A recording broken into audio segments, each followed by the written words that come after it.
ઘણા બધા લોકોની સર્વિસ જ બહાર હોય છે, જેમ કે આપણે જોઈએ ટ્રાફિક પોલીસ છે, જેમને બહાર નું કામ હોય છે, આપણી ઇન્ડિયન આર્મી છે, પોલીસ કર્મીઓ છે, તો એ લોકોનું વધારે આવું થવાના ચાન્સીસ હોય, તો એમના માટે એકદમ બેઝિક ટિપ્સ ખરી, જેમ કે એ શું એવું કરી શકે કે જેનાથી પેટથી થોડું બચી શકાય?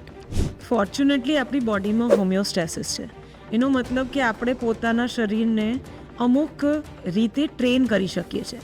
સો when we talk about people who are doing hardships, માનો કે ટ્રાફિક પોલીસ, મિલિટરી ફોર્સીસ, જે લોકો એક્સ્ટ્રીમ્સમાં રહે છે, આ લોકોની બોડી આપણા કરતાં વધારે સ્ટ્રોંગ બોડી છે.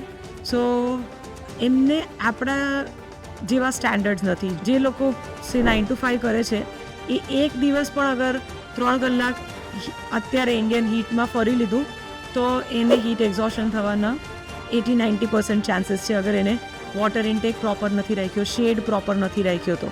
At the contrary, traffic police every day 7 to 8 hours આવા જ હીટમાં રહે છે with all the tight clothes. એ બોડીની ટ્રેનિંગ અલગ છે. એ લોકોને એવી રીતે ટ્રેન કરવામાં આવ્યા છે એમની બોડીને કે એમની બોડી એ સહી શકે છે.